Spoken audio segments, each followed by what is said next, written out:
नमस्कार, अपने उत्तराखंड देख रहे हैं आप और मैं हूं नेहा आपके साथ। मानसून को देखते हुए चारधाम यात्रा में स्वास्थ्य व्यवस्थाओं पर धामी सरकार एक्टिव मोड में काम कराने की तैयारी में है, जिसे लेकर स्वास्थ्य मंत्री डॉक्टर धन सिंह रावत की अध्यक्षता में समीक्षा बैठक होगी। वहीं इस बात पर स्वास्थ्य मंत्री डॉक्टर धन सिंह रावत ने कहा कि अब डेंगू की प्रकोप की दस्तक होने की शुरुआत होगी और लगभग 3 महीने के आचार संहिता के चलते कई अधूरे काम पूरे करने हैं। इसे देखते हुए हम समीक्षा बैठक करेंगे। साथ ही उन्होंने कहा कि लगभग 1500 नर्सिंग स्टाफ की भर्ती हम करने जा रहे हैं और लगभग 10,000 युवाओं को हम नौकरी देने जा रहे हैं।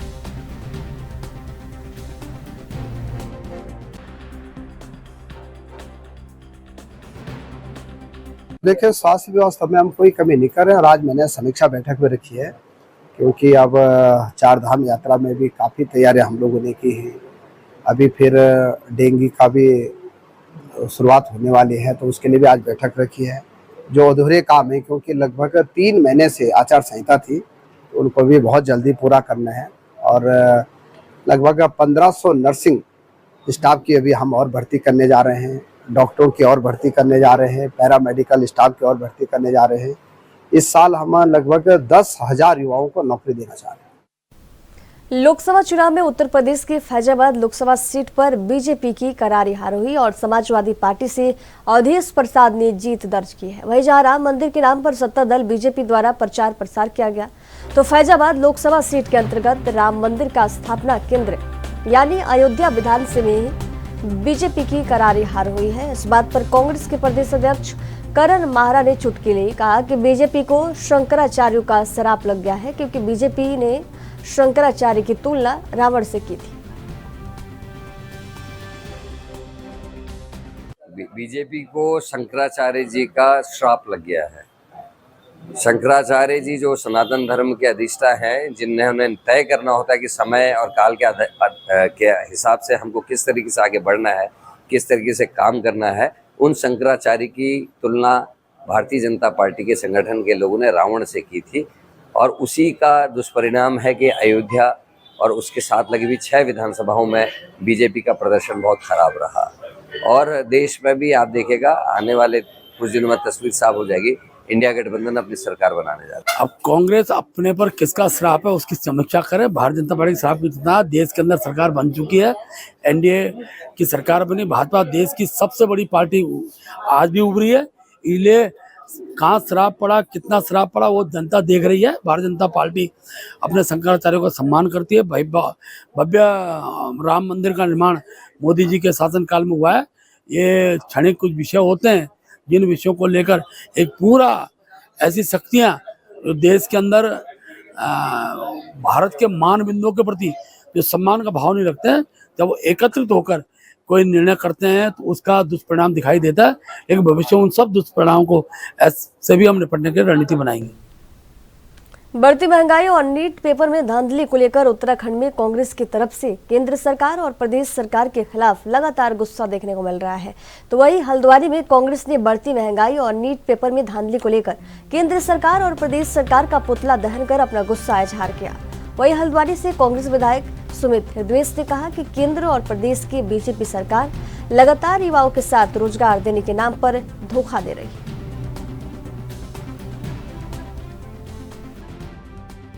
जैसे ही चुनाव समाप्त हुआ उत्तराखंड का, तुरंत क्या करा इस राज्य की सरकार ने, बिजली की दरें बढ़ाई।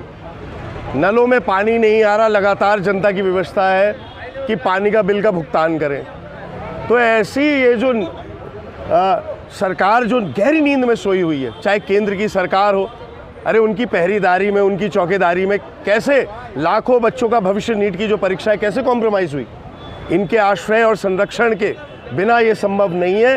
कांग्रेस पार्टी मांग करती है जो वृद्धि हुई है बिजली की दरों में, दूध के दरों में, इनकी वापसी राज्य सरकार करे। और हम मांग करते हैं कि सुप्रीम कोर्ट के सिटिंग जज की निगरानी में सीबीआई जांच हो कि नीट का पेपर कैसे ली। लगातार महंगाई और बढ़ते जा रही है। देखिए, आवश्यक वस्तुएं लगातार कमर तोड़ महंगाई का जनता को सामना करना पड़ेगा। केवल धार्मिक उन्माद के अलावा कोई विषय इनके पास नहीं। धर्म के नाम की, जाति के नाम की राजनीति करते हैं, लेकिन जनता की जो अव्यवस्था है जो इन्होंने बनाई है, अभी समय आएगा। 2027 का चुनाव आ रहा है, उससे पहले निगम का चुनाव आ रहा है, उससे पहले पंचायतों का चुनाव आ रहा है। इनको करारा जवाब देने को जनता इस बारी तैयार। उत्तराखंड के प्रसिद्ध भगवान श्री विश्वनाथ एवं मां जगदीश शीला डोली रथ यात्रा काशीपुर पहुंची। इस यात्रा के दोपहर काशीपुर पहुंचने पर श्रद्धालुओं ने जोरदार स्वागत किया। यात्रा स्वागत कार्यक्रम रामनगर रोड पर मेहरोत्रा इंटरप्राइजेज पर आयोजित किया गया। डोली रथ यात्रा के मुख्य पुरोहित उत्तराखंड के पूर्व शिक्षा मंत्री प्रसाद नैथानी रहे। इस दौरान रथ यात्रा के मुख्य पुरोहित मंत्री प्रसाद नैथानी ने इसके पौराणिक महत्व के बारे में भी लोगों को बताया।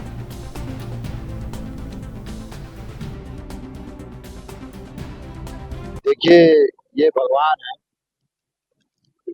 और विश्वनाथ जगदीश शीला डोली इस बार 25वें वर्ष में यात्रा पे निकली है 16 मई से हरिद्वार से, और अब तक आपके बाबा विश्वनाथ मां जगदीश शीला की 25वीं टोली भ्रमण करने के बाद यात्रा का यहाँ जरा इनको रोक दो। स्वागत अभिनंदन पहुंचे हैं। मैं संपूर्ण मल्होत्रा परिवार, यहाँ पर श्रीमती बीना मल्होत्रा जी, अर्पित मल्होत्रा जी, राकेश मल्होत्रा जी और उनके तमाम परिवार के साथियों से निवेदन करूंगा कि भगवान विश्वनाथ मां जगदीश शीला की पवित्र रथ यात्रा का आशीर्वाद दिया। यहाँ पर आदेश चौहान जी भी, जो हमारे जसपुर से विधायक हैं, वो भी आए हैं, हमारे पूर्व मेयर भी आए हैं, सभी लोग आए हैं, तो मैं सबका स्वागत करता हूँ। इस डोली का जो मकसद है वो विश्व में मैं अपने आप को बहुत सौभाग्यशाली समझता हूँ कि ये यात्रा आज हमारे स्थान पे आके इन्होंने हमें आशीर्वाद दिया और विश्व कल्याण के लिए बहुत समृद्धि की बात है। मुझे बहुत ही आप लोगों के बहुत धन्यवाद दिया जाता हूँ कि भरी धूप में आप लोग यहाँ पे आए और यात्रा का सफल बनाने का एहसास करा। 10,500 किलोमीटर ये यात्रा चलती है।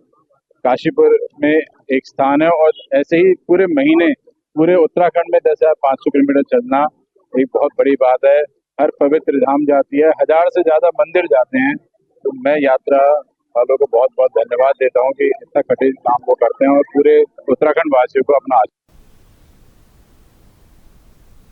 15 जून को कैंची धाम में आयोजित होने वाले भव्य मेले को लेकर मंदिर प्रबंधन और प्रशासन तैयारियों में जुट गया है। कैंची धाम मेले में भारी संख्या में आने वाले श्रद्धालुओं और व्यवस्थाओं को लेकर आयुक्त दीपक रावत ने आला अधिकारियों के साथ बैठक कर कैंची महोत्सव के लिए पार्किंग, स्वास्थ्य सुविधाएं, बिजली, पानी, यातायात, शटल सेवा की विस्तृत जानकारी ली। आयुक्त दीपक रावत ने बताया कि मेले के दौरान यदि किसी भी अचानक ज्यादा तबीयत बिगड़ती है या प्राथमिक उपचार के बाद किसी मरीज को हायर सेंटर पहुंचाने के लिए सिविल एविएशन में इमरजेंसी के लिए एक हेलीकॉप्टर का भी व्यवस्था करने को कहा गया है, जो सैनिक स्कूल घोड़ाखाल में तैनात किया जाएगा।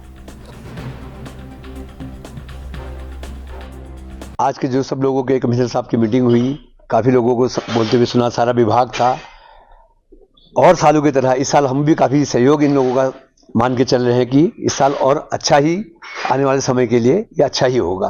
मंदिर के अंदर देखिए अपनी व्यवस्थाएं वही होती है कि लोग सुगमता से दर्शन कर जाएं, बाकी काम प्रशासन का है बाहर का। और जितना आप हर साल से आप देखते आ रहे हैं, सुगमता पूर्वक महाराज की कृपा से ये चलता आ रहा है और चलता रहेगा। महाराज की कृपा से हम लोग तो एक ही चीज़ जानते हैं कि प्रसाद इतना बने। आज तक उनकी कृपा से कभी ऐसा नहीं रहा कि हम लोगों को किसी को ये नहीं कहा कि हमें प्रसाद नहीं मिला या प्रसाद खत्म हो गया। ये तो अन्नपूर्णा का, महाराज कहते थे अन्नपूर्णा का दरबार है, यहाँ कभी कमी नहीं होगी, क्योंकि हम बचपन से सुनते आ रहे हैं और देखते आ रहे हैं। अभी तो प्रभु की लीला है, इसमें तो हम कुछ कह ही नहीं सकते, लीला तो प्रभु ही करते हैं ना। जो अलग अलग पॉइंट्स हैं हमारे, जो पार्किंग के पॉइंट्स हमने बनाए हैं, उससे शटल सेवा चले। और पुलिस का ये मानना है क्योंकि इस बार ये सैटरडे को हो रहा है और वीकेंड्स पे बहुत दबाव पहले से भीड़ का है, तो ऐसी भी संभावना होगी कि शटल को भीमताल से ही चलाना पड़े। तो उसके लिए भी वहाँ पे पार्किंग बनाई गई है। जो अलग अलग तरह की गाड़ियाँ लगनी है उनसे बातचीत हुई है, वहाँ पे उनको तैनात किया जाएगा, क्योंकि बड़ा जमावड़ा पार्किंग्स के ऊपर होगा।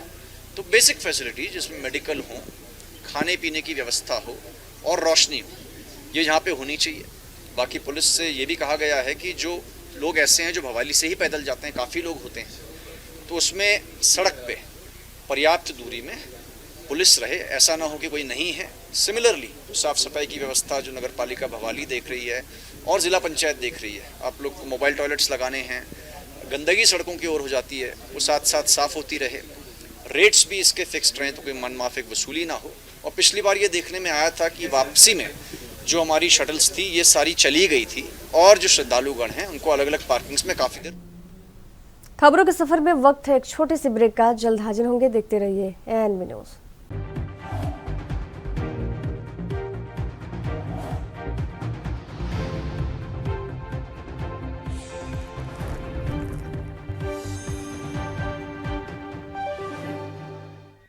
ब्रेक के बाद एक बार फिर से स्वागत है आपका। मुख्यालय पौड़ी में पेयजल किल्लत का जल संस्थान विभाग की ओर से पूरी तरह से निदान करने का प्रयास किया जा रहा है।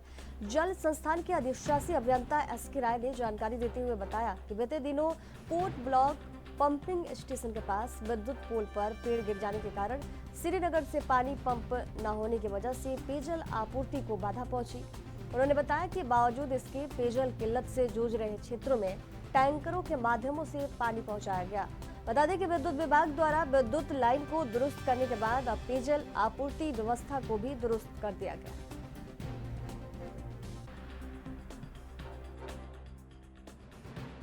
अभी 5 तारीख को एक हम लोगों का छतकोट में पंपिंग स्टेशन है, तो वहाँ पे जो विद्युत पोल था उस पे जो है पेड़ गिर गया था। आंधी तूफान आया था, बारिश भी हुई थी उसमें, तो उसकी वजह से जो 1.5 MLD हम लोगों को श्रीनगर से पानी आ रहा था उसमें व्यवधान उत्पन्न हुआ। इसके बावजूद भी हमारा 2 MLD और वहाँ से 2 MLD हमारा नानघाट से 4 MLD पानी हमको मिल रहा था। तो जो शहर की हमारी आपूर्ति है वो 5.5 MLD के आसपास है, इसमें हम लोगों को कोई दिक्कत नहीं होती है। उसके बावजूद भी जिन क्षेत्रों में अगर पानी की दिक्कत रही वहाँ पे हम लोगों ने टैंकर के माध्यम से वैकल्पिक व्यवस्था किया है वहाँ पर। अभी हमारा कल जो है बिजली वहाँ से ठीक हो गई है, तो हम लोग आज हर जगह जो है पाइप से सब लोगों के घरों में सप्लाई दिया है। हाँ बिल्कुल, प्रयास हम लोगों का इसी तरह से है। और चूंकि गर्मियों में बहुत सारे लोग बाहर से भी आ जाते हैं और उनका ज्यादातर ये रहता है गांव में हमको पूजा करनी है, तो उस तरह की भी मांग आती है। तो हम लोग भरसक प्रयास ये करते हैं कि कहीं किसी को पानी से लेकर के दिक्कत ना हो। जहाँ जरूरत पड़ता है वहाँ पे हम लोग टैंकर से भी जलापूर्ति सुनिश्चित करते हैं। अदरवाइज प्रयास यही रहता है कि टैंकर की कम से कम आवश्यकता पड़े और सभी क्षेत्रों में पाइप्ड वाटर से ही सभी लोगों को पानी मिले। नहीं, अभी वर्तमान में हमारी व्यवस्था सुचारू हो गई है। और जो दिक्कत आई थी वो विद्युत व्यवधान के कारण आई थी। चूंकि पोल पे पेड़ गिर गया था तो विद्युत वालों को भी उसको काम करने में 2 दिन का टाइम लग गया, जिसकी वजह से थोड़ी सी सप्लाई हमारी डिस्टर्ब रही। हालांकि उसके बावजूद भी हम लोगों ने हर क्षेत्र में पानी सुनिश्चित किया है। जहां पाइप्ड वाटर नहीं हुआ, सप्लाई नहीं हुआ है, वहां पे हम लोगों ने टैंकर से भेजा है। मैं ये इंश्योर करना चाह रहा हूं कि निश्चित रूप से हम लोग सब लोगों को जो है पेयजल आपूर्ति सुनिश्चित करेंगे। और अभी आज जैसे जो हमारी स्थिति रही है, हमारे टैंक भी अभी इतने टाइम तक ऑलमोस्ट सभी भर गए हैं। रात में भी हम लोग पंपिंग करते हैं, तो सभी टैंक भर रहे हैं। तो हम लोग सुचारू रूप से पेयजल आपूर्ति करते रहेंगे।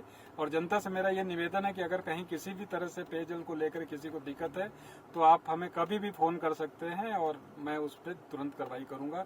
इसके साथ साथ अगर आपको कहीं लगता है कहीं पाइपलाइन में कोई लीकेज है तो उसकी भी सूचना दें, ताकि हम लोग उसको भी तत्काल ठीक करें। हालांकि हमने अपने सभी जो भी हमारे साइट इंजीनियर हैं या हमारे कर्मचारी हैं उनको भी हमने निर्देशित करके रखा है कि आप लोग भी इसको देखते रहें और कहीं से भी अगर लगता है कि इस तरह की दिक्कत है तो तत्काल उसका समाधान किया जाए और मेरे भी संज्ञान में ले आया जाए, ताकि उसको हम। जनपद उधमनगर के खटिमा में भीषण गर्मी के चलते जगह जगह छबील लगाकर शीतल मीठा शरबत पिलाया जा रहा है। इसी क्रम में टनकपुर रोड जामा मस्जिद के सामने मुख्य रोड पर सिखों के 5वें गुरु अर्जन देव जी के शहीदी दिवस के उपलक्ष्य में स्थानीय व्यापारियों, समाजसेवियों तथा गणमान्य व्यक्तियों के सहयोग से भीषण और चिलचिलाती गर्मी से राहत दिलाने के लिए छबील लगाकर पूर्णागिरी श्रद्धालु, राहगीरों तथा स्थानीय लोगों को शीतल मीठा शरबत पिलाकर गला तर किया गया। वही तमाम लोगों ने शीतल मीठा शरबत पीकर आयोजनकर्ता का धन्यवाद किया।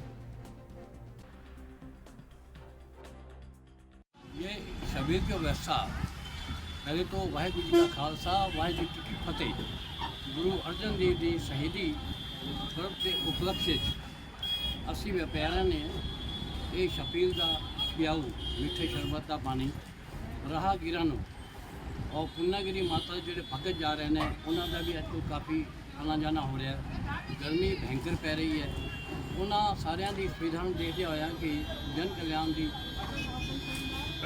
तरफों साढ़े व्यापारियों की तरफों ये फैसला लिया गया कि इन्होंने ठंडे पानी का शरबत जो है पिलाया जाए, इन्हों की प्यास जो है गर्मी बुझाई जाए। तो असी सारे व्यापारियों ने मिल के राहगीरां पानी पिलाने की व्यवस्था की। माता पुण्यगिरी जाने वाले जो भगत जन उन्होंने वास्ते व्यवस्था की है। से बड़ा अच्छा लग रहेगा। वैसे भी जगह जगह से इन्ना दिनों से प्याऊ लगते हैं। गुरु महाराज जो है इसी तरह ही शक्ति देवे ताकि सेवा बनी रहे, उनके प्रति सद्भावना सबकी होगी रहे और रहा। मानसून की नजदीकी को देखते हुए नगर निगम हल्द्वानी शहर के अंदर बने नालों की सफाई में जुट गए हैं। जल भराव की समस्या को देखते हुए नगर आयुक्त हल्द्वानी में सभी नालों को साफ करने के निर्देश दिए गए हैं। इसके अलावा शहर के अंदर 15 बड़े ऐसे नाले हैं जिनकी औसतन लंबाई 1 से 2 किलोमीटर के आसपास है। नालों की सफाई का टेंडर भी जारी किया गया है।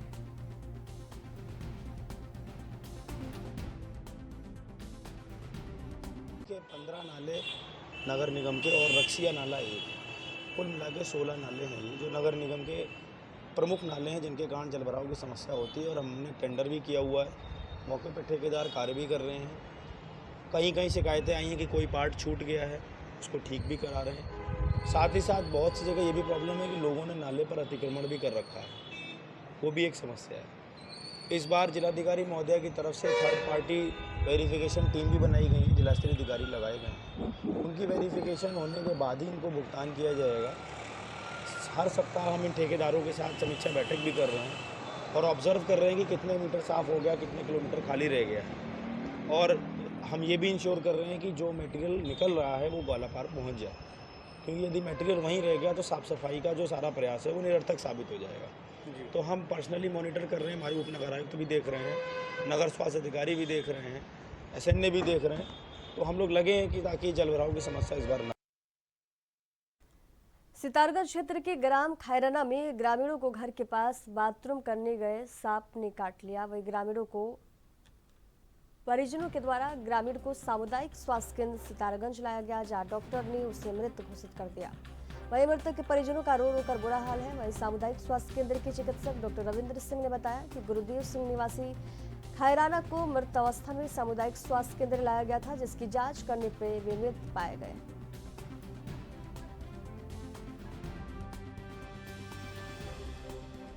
सुबह 5 बजे की बात है, हमारे भाई लगता है तो गुरुदेव सिंह नाम है उसका। सुबह उठा बाथरूम गया, वहीं कहीं सांप था बैठा हुआ, उसने रख लिया। फिर उसके बाद हम बिलासपुर ले गए, वहाँ उन्होंने मना कर दिया। तो है बेटे हुआ? हाँ जी, आए थे अभी मैडम। क्या बताया उन्होंने? ले गए फोटो वोटो खींच के, बाकी कह रहे हैं पोस्टमार्टम रिपोर्ट आएगी। दोपहर 12:05 पे गुरुदेव सिंह पुत्र श्री भूर सिंह, ये निवासी खैरना के 35 साल उम्र है इसकी। इसको सांप के द्वारा काटा गया था और इसको मृत अवस्था में हमारे हॉस्पिटल में लाया गया है, जिसकी सूचना हमने पुलिस को भेजी है। और इसका ECG वगैरह हमारे द्वारा करवा लिया गया, जिसमें कुछ एक्टिविटी नहीं है। मृत अवस्था में ही इसको यहाँ पर लाया गया है। तो आगे पोस्टमार्टम की कार्रवाई। जनपद रुद्रप्रयाग में प्रचलित केदारनाथ यात्रा के दृष्टिगत अवैध शराब की तस्करी, परिवहन, विक्रय करने वालों के विरुद्ध जनपद रुद्रप्रयाग पुलिस की धरपकड़ अभियान निरंतर जारी है। यात्रा व्यवस्थाओं के सकुशल संचालन के साथ ही जनपद पुलिस के स्तर से प्रभावी चेकिंग और मुखबिर तंत्र विकसित करते हुए यात्रा की आड़ में शराब की तस्करी करने वालों के विरुद्ध अभियान चलाया जा रहा है। इसी अभियान के दौरान कोतवाली सोनप्रयाग पुलिस के हाथ बड़ी कामयाबी हाथ लगी है। मुखबिर की सूचनाएं और चेकिंग के दौरान कोतवाली सोनप्रयाग के स्तर से एक व्यक्ति को बिना नंबर के टूर वाहन में कुल 16 पेटी शराब जब्त किया गया।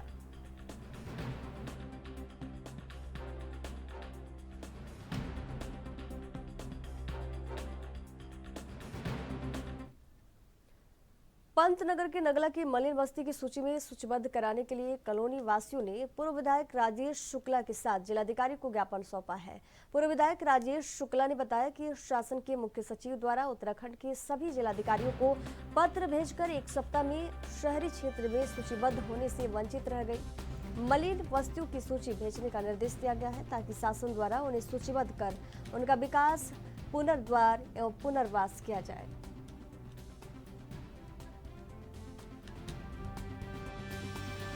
है कि हम लोगों ने शासन से मांग की थी कि नगरीय क्षेत्रों में, नगर पालिका क्षेत्रों में जो मलिन बस्तियां हैं वो केवल 186 चिन्हित हैं प्रदेश में, लेकिन बहुत से स्थान पर छूट गई हैं। जैसे हमारे उधम सिंह नगर में ही, मुझे जहाँ तक मेरी विधानसभा का सवाल है, किच्छा में, पंतनगर में ऐसी बहुत सी मलिन बस्तियाँ हैं जिनका चिन्हीकरण नहीं हुआ है। हम लोगों ने शासन से अनुरोध किया था कि जो छूट गए हैं उनके लिए फिर से रिपोर्ट मंगा करके उनको चिन्हित किया जाए। मलिन बस्तियों में जो बस्तियाँ चिन्हित हो जाती हैं, उनके विकास के लिए, उनके पुनर्वास के लिए, उनके पुनरुद्धार के लिए अलग से कॉर्पस फंड बनाया गया है। उससे उनका डेवलपमेंट होता है। अगर किन्हीं परिस्थिति, ज़्यादातर मलिन बस्तियाँ ऐसी जगहों पर होती हैं जो गवर्नमेंट लैंड्स हैं, जहाँ लोग अनऑथराइज बस गए, 50 साल से रह रहे हैं, तो उनको मलिन बस्ती सरकार घोषित करती है। तो अभी हम लोगों के अनुरोध पर मुख्य सचिव ने सारे ज़िले के जिलाधिकारियों को चिट्ठी भेजी है कि अपने ज़िले में जो नगरीय क्षेत्र हैं वहाँ जो मलिन बस्तियाँ रह गई हों उनकी सूची भेजें, ताकि उनको वहाँ पर सूचीबद्ध किया जा सके। तो मुझे आज हम सब लोग पंतनगर क्षेत्र के जो नगला नगर पालिका है, वहाँ नगला मलिन बस्ती, संजय कॉलोनी मलिन बस्ती, मस्जिद कॉलोनी नई बस्ती, इंदिरा कॉलोनी मलिन बस्ती और जहाँ कॉलोनी, इस टाइप की जो मलिन बस्तियाँ हैं उनके प्रतिनिधि यहाँ आए हैं और हम लोग जिलाधिकारी जी से मिल करके उनसे अनुरोध कर रहे हैं कि जो शासन ने रिपोर्ट मांगी है उसमें जल्दी से इन बस्तियों का चिन्हीकरण करके भेज दिया जाए, ताकि इन बस्तियों के विकास के लिए हमें अलग से बजट मिल सके और ये बस्तियाँ ऑथराइज्ड रूप ले सकें। जो अनऑथराइज कहलाती हैं, अतिक्रमणकारी कहलाते हैं, उसकी जगह वो अपने ज़मीन के मालिक बन सकें, ताकि वहाँ वो अपना घर बना सकें, प्रधानमंत्री शहरी आवास योजना का उन्हें लाभ मिल सके और योजनाओं का लाभ मिल सके, और उन पर जो अतिक्रमणकारी कहलाने का डंडा चलता है वो डंडा ख़त्म हो सके। तो इसी सिलसिले में हम लोग आज यहाँ पर आए। शहर में आमजन की समस्याओं को लेकर जिलाधिकारी देहरादून सोनिका ने जनता दरबार लगाया। इस दौरान उन्होंने लोगों की समस्याओं को सुना और संबंधित अधिकारियों को भी निर्देश दिए कि आमजन की समस्या का जल्द ही निवारण किया जाए। वहीं जिलाधिकारी सोनिका ने बताया कि हमारे पास कुल 93 शिकायतें आई हैं, जिसमें से लोगों की बिजली, पानी के साथ ही जमीनी विवाद और सीनियर सिटीजन से संबंधित शिकायतें भी आई हैं। साथ ही उन्होंने कहा कि संबंधित अधिकारियों को निर्देश भी जारी कर दिए गए हैं कि जल्द इस पर कार्रवाई करके शिकायतों का समाधान किया जाए। 3+ शिकायतें हमारे यहाँ पे आई हैं और अलग अलग विभागों से रिलेटेड आई हैं। बिजली, पानी, सीनियर सिटीजन्स की काफ़ी शिकायतें थी और जो लैंड डिस्प्यूट्स हैं उनसे भी रिलेटेड शिकायतें आई थी और अकॉर्डिंगली कंसर्न विभाग को बता दिया गया है कि तत्काल इस पर नियम से कार्रवाई करें। मानसून के नजदीकी को देखते हुए नगर निगम हल्द्वानी शहर के अंदर बने नालों की सफाई में जुट गया है। जलभराव की समस्या को देखते हुए नगर आयुक्त हल्द्वानी में सभी नालों को साफ करने के निर्देश दिए गए हैं। इसके अलावा शहर के अंदर 15 बड़े ऐसे नाले हैं जिनकी औसतन लंबाई 1 से 2 किलोमीटर के आसपास है। इन नालों की सफाई का भी टेंडर जारी किया गया है।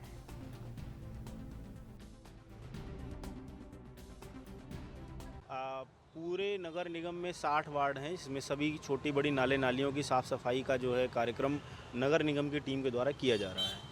15 बड़े नाले हैं जिनकी ऑन एन एवरेज 1 किलोमीटर, कोई 2 किलोमीटर, कोई 500 मीटर की लंबाई का है। तो 15 नालों की जो लंबाई है वो लगभग 15 किलोमीटर है।